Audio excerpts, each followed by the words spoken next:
ഇന്ന് ഞാനൊരു സിനിമ കാണാൻ വേണ്ടി പോവാണേ. എന്റെ പുറത്തിട്ടിരിക്കുന്ന കുപ്പായം ഉണ്ടല്ലോ, അതിനൊരു 3-4 വർഷം പഴക്കമുണ്ടാവും കേട്ടോ. എങ്ങനെയുണ്ട് എന്റെ ഔട്ട്ഫിറ്റ്? അപ്പോൾ നമ്മൾ സെക്കൻഡ് ഷോയ്ക്കാണ് ബുക്ക് ചെയ്തിട്ടുണ്ടായിരുന്നത്. ഞാനും അച്ഛനും അമ്മയും കൂടി കേട്ടോ പോയത്. നമ്മൾ വന്ന സിനിമ വിനീത് ശ്രീനിവാസിന്റെ ഒരു ജാതകം കാണാനാണ്. വന്ന് കയറിയപ്പോൾ തന്നെ പോപ്കോൺ ഇല്ലാണ്ട് ഞാൻ അതിനകത്തേക്ക് കാലെടുത്ത് വെക്കാറില്ല. കാരണം എനിക്ക് തിന്നോണ്ടേ സിനിമ കാണാൻ പറ്റും. വെറുതെ ഒന്ന് ഫ്ലാഷ് ഓൺ ആക്കിയപ്പോഴത്തേനും വെറുതെ ഹൈ പറയുന്ന അച്ഛനെയാണ് നിങ്ങൾ കണ്ടത് കേട്ടോ. പിന്നെ പോപ്കോൺ ചങ്ക കുടുങ്ങിയാലോ എന്ന് വിചാരിച്ചിട്ട് ഒരു കോളയും കൂടെ വാങ്ങിയായിരുന്നു. ഇനിയാണ് എന്റെ സന്ധ്യമോളുടെ പട്ടി ഷോ. പിന്നെ അച്ഛനും ചെറുതായിട്ടൊന്ന് സ്ഥലം മാറിയായിരുന്നു കേട്ടോ. കാരണം ഞങ്ങൾക്ക് രണ്ടുപേർക്കാണ് ഇത് ഇഷ്ടം. പിന്നെ പിടിയും വലിയും കൂടി ആ പോപ്കോൺ മൊത്തം തിന്ന് തീർത്തു. പിന്നെ നമ്മളെ പടം തുടങ്ങി.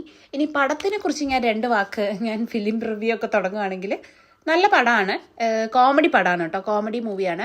എല്ലാവർക്കും ഇഷ്ടപ്പെടുന്ന കോമഡിയാണോ ചോദിച്ചാൽ അല്ല. എന്നാൽ ഇതൊരു കണ്ണൂർ സ്ലാങ്ങിലൊക്കെ സംസാരിക്കുന്ന ഒരു മൂവിയാണ്. അതുകൊണ്ട് എനിക്ക് കുറച്ച് കണക്ട് ചെയ്യാൻ വേണ്ടി പറ്റി. അങ്ങനെ ഇന്റർവെൽ ആയപ്പോൾ നമ്മളൊന്ന് മെനു ഒന്ന് മാറ്റി പിടിച്ച് മോഡേൺ മാറ്റി നാടനാക്കി. പടമൊക്കെ കഴിഞ്ഞ് നമ്മൾ പുറത്തിറങ്ങിയപ്പോൾ നേരെ ഫുഡ് അടിക്കാനായിട്ടോ പോയത്. അവിടെ ഞങ്ങളുടെ വീടിന്റെ അടുത്തുള്ള ഒരു തട്ടുകടയാണ് ഇത്. ഞങ്ങൾക്കുള്ള ബീഫ് റോസ്റ്റ് ആണ് ആ ചേട്ടൻ ചട്ടിയിലിട്ട് അങ്ങോട്ടും ഇങ്ങോട്ടും ഇളക്കുന്നത്. ഞാൻ നല്ല തട്ടിൽ കുട്ടി ദോശയും അമ്മ സാധാ ദോശയാണ് കേട്ടോ പറഞ്ഞത്. അതിന്റെ കൂടെ നമ്മൾ നല്ല ബീഫ് റോസ്റ്റും പറഞ്ഞിട്ടുണ്ട്. ഞാനും ബീഫുമായിട്ടുള്ള ബന്ധം തുടങ്ങിയിട്ട് ഒരു 3-3.5 വർഷമായിട്ടുണ്ടാവുള്ളൂ കേട്ടോ. പണ്ടൊന്നും ഞാൻ ബീഫ് കഴിക്കില്ലായിരുന്നു. ഇപ്പൊ കഴിക്കാൻ തുടങ്ങിയപ്പോൾ എനിക്ക് നിർത്താനും പറ്റുന്നില്ല. എവിടെ പോയാലും ബീഫ് റോസ്റ്റ്, ബീഫ് ഫ്രൈ ഒക്കെയാണ് എനിക്കിഷ്ടം.